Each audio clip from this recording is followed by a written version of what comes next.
આપ સર્વને પરસોત્તમ માસના જાજા કરીને જય શ્રી કૃષ્ણ. ગાથા ચેનલ પર આજના દિવસે આપણે પરસોત્તમ માસના અધ્યાય 3 મલમાસ કથાનો આરંભ તથા આજની કથા વાર્તા સાંભળીશું. પરસોત્તમ માસના દરેક દિવસની કથા વાર્તા તથા વર્ષ દરમિયાન અન્ય કથા વાર્તા સાંભળવા માટે આ ચેનલને સબસ્ક્રાઇબ કરી બેલ આઇકન પર ક્લિક જરૂરથી કરજો.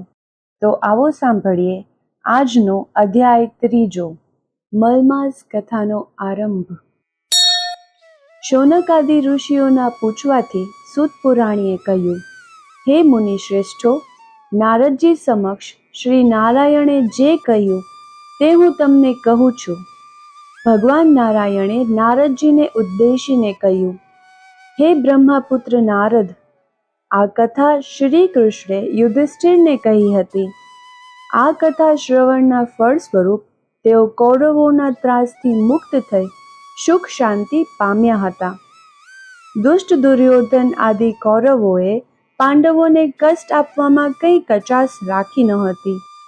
તેઓને લાક્ષાગૃહમાં બાળી નાખવાનો પ્રપંચ કર્યો. પાંડવો સાથે જુગટું રમીને કપટથી તેમને હરાવ્યા. દુશાસન દ્રૌપદીને ભરી સભામાં તેનો ચોટલો ખેંચીને લાવ્યો અને તેને નગ્ન કરવાની પેરવી કરી. દ્રૌપદીની પ્રાર્થના સાંભળી શ્રી કૃષ્ણે દ્રૌપદીની લાજ જાળવી. શરત પ્રમાણે પાંડવો 13 વર્ષ સુધી વનમાં રહ્યા. પાંડવો કામ્યક વનમાં રહેતા હતા. ત્યાં શ્રી કૃષ્ણ તેમને મળવા આવ્યા.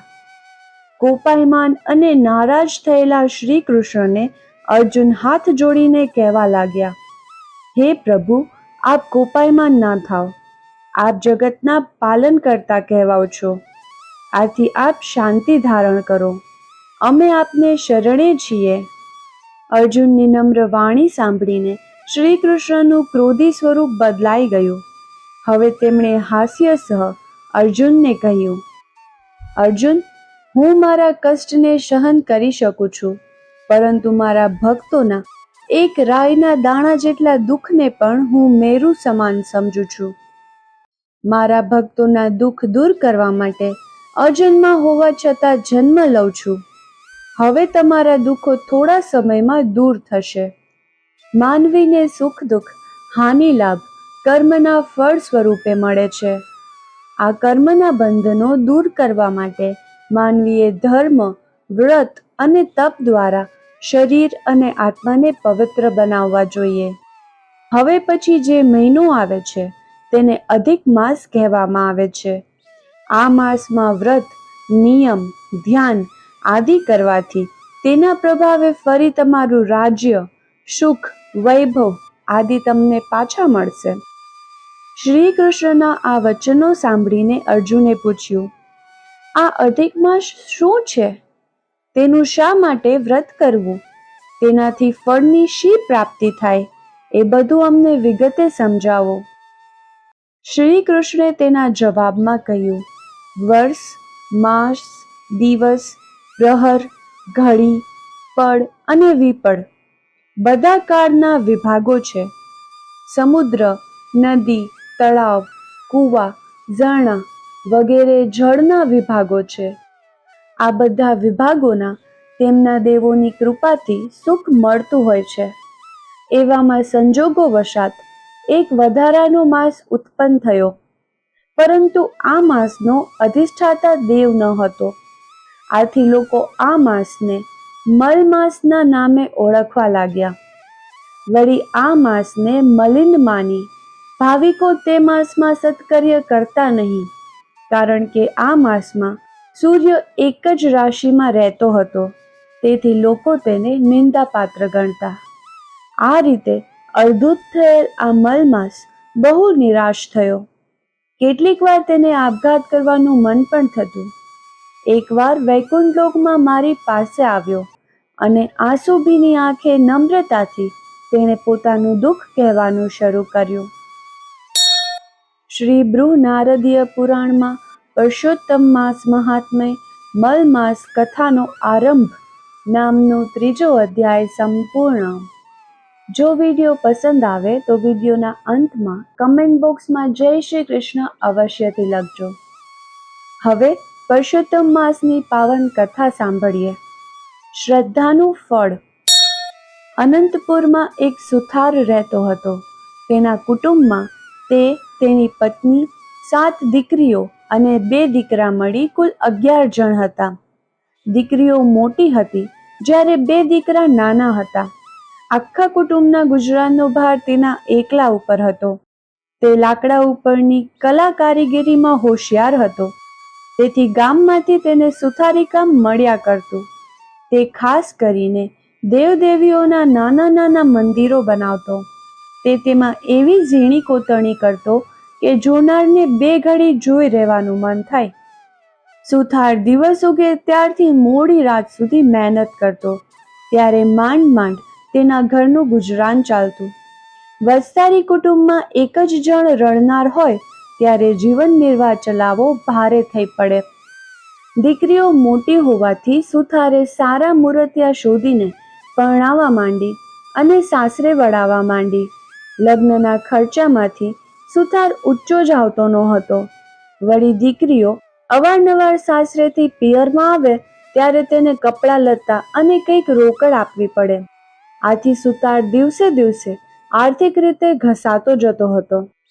જેમ જેમ દિવસો વીતતા ગયા તેમ તેમ સુથારની ચિંતા વધતી ગઈ. વળી જુવાની હતી ત્યાં સુધી તો રાત દિવસ કામ ખેંચતો, પણ હવે તો શરીર ના પાડવા લાગ્યું. શરીર થાકી જવા લાગ્યું. છતાં સુથાર જેમ તેમ કરીને ઘરનો ખર્ચ કાઢવા મહેનત કરતો. જુવાનીમાં સુથારને ભગવાન સાંભળ્યા નહોતા. તે તો પોતાના કામમાં જ રચ્યો પચ્યો રહેતો. હવે ઉંમર થતાં તે રોજ સવારે ઉઠીને દેવ દર્શને જવા લાગ્યો. ક્યારેક કથા વંચાતી હોય, કીર્તન થતું હોય ત્યારે તે સાંભળવા બેસી જતો. એકવાર ગામમાં એક કથાકાર આવ્યા. તે સુંદર કથા કરે. સુથાર તેમની કથા સાંભળવા બેઠો. કથાકારે કહ્યું, પ્રાણી માત્રના ભરણ પોષણની ચિંતા દરરોજ ભગવાન રાખે છે. તે કીડીને કણ અને હાથીને મણ દેનારો છે. તે ભૂખ્યા ઉઠાડે છે પણ કોઈને ભૂખ્યા સુવડાવતો નથી. છતાં માણસ ચિંતામાં ને ચિંતામાં આખી જિંદગી પસાર કરે છે. તે ભગવાન ઉપર ભરોસો રાખતો નથી. ભગવાન ઉપર ભરોસો રાખનાર કદાપી દુઃખી થતો નથી. ભગવાનને તેની ચિંતા કરવી પડે છે. કથાકારના આ શબ્દો સાંભળીને સુથારને પસ્તાવો થવા લાગ્યો. તે વિચારવા લાગ્યો કે આખી જિંદગી મેં ઢસડો જ કર્યો. કોઈ દિવસ શાંતિથી બેસી ભગવાનનું નામ લીધું નથી. હજુ એ સમય છે. ભગવાનનું નામ લઉં, તેનું ભજન કરું, સ્મરણ કરું તો આ અવતાર તો એળે ગયો, પણ પરલોક તો સુધરી જશે. આમ વિચાર કરતો કરતો સુથાર ઘેર આવ્યો અને તેની પત્નીને ઉદ્દેશીને કહ્યું, હવે મારાથી કામ થતું નથી, એ તો તું જાણે છે. હવે તો બની શકે તેટલું ભગવાનનું નામ લઉં. ભગવાન મને બળ આપશે તો થોડું ઘણું કામ કરીશ, જેથી આપણું ગુજરાન ચાલે. બાકીનો સમય ભગવાનની ભક્તિમાં ગાળીશ. 1000 હાથવાળો મારો નાથ આપણને મદદરૂપ થશે. પત્ની બોલી, તમારું કહેવું ખરું છે. તમે ઘણું વૈતરું કર્યું. હવે ભગવાન ઉપર શ્રદ્ધા રાખી તેની ભક્તિ પણ કરતા રહો. ભગવાન જાણે સુથારની કસોટી કરી રહ્યો હોય તેમ તેની સ્થિતિ દિવસે દિવસે બગડવા લાગી. તે રોજ ભગવાનની ભક્તિ કરતો હતો, પણ સુથારી કામ મળતું નહીં. આથી ક્યારેક ઘરમાં ચૂલો ન સળગે એવી હાલત થઈ જતી. આમ થતાં પત્ની મૂંઝાઈ જતી અને પતિને 2 શબ્દો કહેવા ઈચ્છા થતી, પણ તે મૌન રહેતી. સુથારને તો ભગવાનમાં અતૂટ શ્રદ્ધા બેસી ગઈ હતી કે મારો વાલો મોડે વહેલે પણ અમને સહાય કરશે. તે દરરોજ કથા વાર્તામાં જતો હતો. એવામાં પુરુષોત્તમ માસ આવ્યો. કથાકારે પુરુષોત્તમ ભગવાનના મહિમાની વાત કરતા કહ્યું, પુરુષોત્તમ માસ આવી રહ્યો છે. આ પવિત્ર માસમાં જે કોઈ વ્રત કરે, આખો મહિનો નહાય, દેવ દર્શન કરે, કાઠાગોળમાંની વાર્તા સાંભળે, ઉપવાસ એકટાણા કરે, યથાશક્તિ દાન પુણ્ય કરે, તો પરસોત્તમ ભગવાનની કૃપાથી તેનું દારિદ્ર્ય દૂર થઈ જાય છે. સુથારે ઘરે આવી પત્નીને આ વાત કરી અને બંનેએ પરસોત્તમ માસનું વ્રત લેવાનો સંકલ્પ કર્યો. પરસોત્તમ માસ આવ્યો. સુથાર તથા તેની પત્ની રોજ પ્રાતઃકાળે નદીએ જઈને નાહી આવે, દેવ દર્શન કરી યથાશક્તિ બ્રાહ્મણને દાન સીધું આપી ભગવાનનું રટણ કરવા લાગ્યા. પતિ પત્ની શ્રદ્ધાથી વ્રત કરી રહ્યા હતા. અધિક માસ પૂરો થવાના થોડા જ દિવસ બાકી હતા. ઘરમાં અન્નનો દાણો પણ ન હતો. દરરોજ બ્રાહ્મણને સીધું કેવી રીતે આપવું તેની ચિંતા તેમને સતાવતી હતી. એક દિવસ સુથાર વહેલો ઉઠી જંગલમાં ગયો. તે ઢાળ પડતી જગ્યાએ હાજત કરવા બેઠો.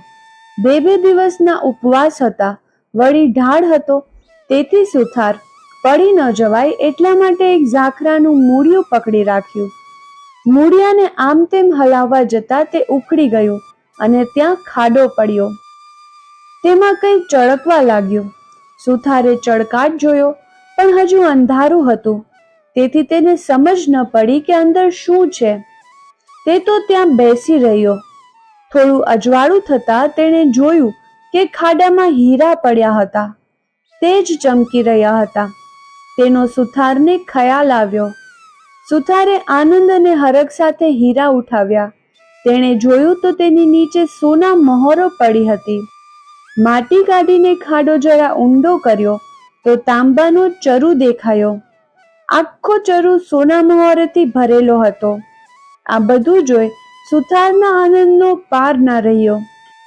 પછી વિચાર આવ્યો કે આ તો દાટેલું ધન, આ મારાથી ના લેવાય. મારા ઘરમાંથી ચરુ નીકળ્યો હોય તો મારા હકનો ગણાય, પણ આ તો પાદરે પડેલું ધન, મારાથી કેમ લેવાય? હાલમાં પરસોત્તમ ભગવાનનું વ્રત કરું છું, તેથી પરધન લઉં તો પાપી કહેવાઉં. આમ વિચારી સુથાર ચરુ લીધા વગર ઘેર પાછો ફર્યો. સુથાર રોજ જંગલે જાય, પણ બહુ વાર લાગતી નહીં. પણ આજ ઘણો સમય થવાથી સુથારની પત્ની ચિંતા કરતી બારણે ઊભી ઊભી સુથારની પ્રતીક્ષા કરી રહી હતી. સુથારે ઘરે આવીને પોતાની પત્નીને સોનાના ચરુની વાત કરી. પત્ની તો આ વાત સાંભળીને રાજી થઈ ગઈ. દાટેલું ધન હાથમાં આવવા છતાં પતિને ખાલી હાથે પાછો ફરેલો જોઈ એ તો ગુસ્સો કરીને કહેવા લાગી, તમે તો સાવ ભગત થઈ ગયા છો. તમારે ક્યાં ચોરી કરવાની હતી? અરે રે, ઘર બેઠા ગંગા આવી અને તમે કોરા જ રહ્યા. અકર્મીનો પડ્યો કાણો જ હોય. ચાલો મને દેખાડો એ જગ્યા, હું એ ચરુ લઈ આવું. સુથાર કહે, એ તો અણહકનું ધન કહેવાય, એ લઉં તો મારી ભક્તિ એળે જાય. હવે તેલ તાવડો છોડો અને ચાલો મારી સાથે. લક્ષ્મી ચાંદલો કરવા આવી છે, એને વધાવી લો. સુથારે કહ્યું, ભગવાન ઉપર મને શ્રદ્ધા છે, પારકા ધનને હું હાથ નહીં અડાડું. તારે જોઈતું હોય તો જઈને લઈ આવ. મારા ભગવાનને મને ન્યાય કરવો હશે તો ઘરમાં બેઠા બેઠા ધનનો વરસાદ વરસાવશે. આ સાંભળીને પત્ની તો કપાળ કૂટવા લાગી. પણ સુથાર એકનો બે ના થયો. પત્નીએ બહુ ધમ પછાડા કર્યા. ત્યારે એણે એ સ્થળની નિશાની આપીને કહ્યું, તારે ચરુ જોઈતો હોય તો લઈ આવ, હું તો નહીં જાઉં. સુથારણે જવાની તૈયારી કરી એટલે સુથારે કહ્યું, સૂર્યોદય થતાં જ નદીએ નાહવા જવાનો આપણો નિયમ છે. જો એ નિયમ તૂટશે તો ભગવાન નારાજ થશે. છેવટે સુથારણે જીદ છોડી બંને નદીએ નાહવા ગયા. જ્યારે સુથાર અને તેની પત્ની ઊંચા અવાજે સોનામહોર ભરેલા ચરુની વાત કરી રહ્યા હતા, ત્યારે તે બંનેની વાત પડોશણમાં રહેતા વાળંદ સાંભળતો હતો. જેવા સુથારણ નદીએ નાહવા ગયા કે તરત વાળંદ તેની પત્નીને ઉઠાડીને બધી વાત કરી. બંને તૈયાર થઈ ચરુ લેવા ઉપડ્યા. સુથારે વાતમાં જગ્યાની ઓંધાણી બતાવી હતી. તે આશરે તેઓ ત્યાં પહોંચી ગયા.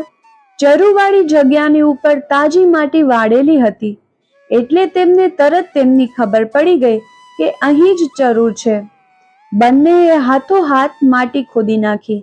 તેમણે જોયું કે ખાડામાં તો મોટા મોટા વીંછીઓ ખદબદતા હતા. આ દ્રશ્ય જોઈ બંને હેબતાઈ ગયા. તેમના આશ્ચર્યનો અને ગુસ્સાનો પાર ના રહ્યો. તેમણે મનમાં નક્કી કર્યું કે સુથારણે અમારું જૂનું વેર વાળવા, વીંછીઓ કરડાવવાનું આ કાવતરું રચ્યું લાગે છે. બસ હવે અમે તેને ખબર પાડી દઈએ ત્યારે જ ખરા. આવો વિચાર કરી તેમણે ખાડાવાળી માટીમાંથી વીંછીઓ ભરેલું ચરુ પોતાની સાથે લાવેલ ચાદરમાં બાંધી પોતાને ઘેર લઈ આવ્યા. એ ચરુ લઈને વાણંદ છાપરે ચડી ગયો અને સુથારના નાળિયા ખસેડીને ત્યાં બેઠો. સુથાર અને તેની પત્ની સ્નાન કરીને પાછા ફર્યા. સુથાર ભગવાનની પૂજા કરવા બેઠો. લાગ જોઈને વાળંદે ચરુ ઊંધો વાળી દીધો. ખંડિત ખંડિત કરતી સોના મહોરો વરસી. સુથાર અને તેની પત્ની તો હેબતાય જ ગયા. સુથારની આંખમાં હર્ષના આંસુ આવી ગયા. અરે રે, ભગવાને મારા માટે કેવું કષ્ટ લીધું. મેં ઘરે બેઠા ધન માંગ્યું તો તેમણે છાપરું ફાડીને સોના મહોરો વરસાવી. સુથારને પરસોત્તમ ભગવાન ઉપર અપાર શ્રદ્ધા હતી, તેથી તે એમ સમજ્યા કે ભગવાનનું વ્રત ફળ્યું છે. ભગવાને ખુશ થઈને ઘેર બેઠા લક્ષ્મી મોકલી છે. હવે ધન લેવામાં વાંધો ન હતો, તેથી સુથાર અને સુથારણે બધી સોના મહોરો એક કોઠીમાં ભરી દીધી. થોડા હીરા હતા તે દાબડીમાં મૂકી દીધા. સુથારણ બોલી, હું તમારું કહેવું માનતી ન હતી, પરંતુ તમારી શ્રદ્ધા ફળી ત્યારે માનવું પડે છે કે ભગવાન ઉપર જે શ્રદ્ધા રાખે છે તે ફળ્યા વગર રહેતી નથી. આ બાજુ અદેખો વાણંદ અને તેની પત્ની રાહ જુએ છે કે હમણાં સુથારના ઘરમાંથી બૂમાબૂમ થશે, રોકકડ થશે, ચીસો પડશે. ઘણી વાર થઈ પણ કઈ ચીસાચીસ ન સંભળાય, એટલે વાણંદ જાતે સુથારના ઘરે જોવા ગયો. જોયું તો તે બેઠા બેઠા માળા ફેરવતો હતો. ધન તો જેના ભાગ્યમાં લખાયું હોય તેને જ મળે છે. સુથારના ભાગ્યમાં ઘેર બેઠા ધન મળવાનું લખેલું, તેથી વાણંદે ચરુ ઉપાડી લાવીને તેના ઘરમાં ઠાલવ્યો. ખરેખર ભગવાનની લીલાને કોણ પાર પામી શક્યું છે. સુથારણે ધન મળ્યાની વાત કોઈને જણાવી નહીં, પરંતુ તે ધનનો ઉપયોગ તે સારા કામમાં કરવા લાગ્યા. હવે તેની પાસે ધન આવવાથી તેઓએ પરસોત્તમ વ્રતનું ઉજવણું સારી રીતે કર્યું. ઘણા બ્રાહ્મણોને જમાડ્યા, દાન દક્ષિણા આપી અને અનેક સદાવ્રત બાંધ્યા. તેઓ હવે આખો સમય ધર્મ ધ્યાન, કથા કીર્તન અને ભગવાનના ભજનમાં આપવા લાગ્યા. હે પરસોત્તમ ભગવાન, તમે જેમ સુથારણને ફળ્યા એવા તમારા વ્રતમાં શ્રદ્ધા રાખનાર સર્વને ફળજો. બોલીએ શ્રી પરસોત્તમ ભગવાનની જય.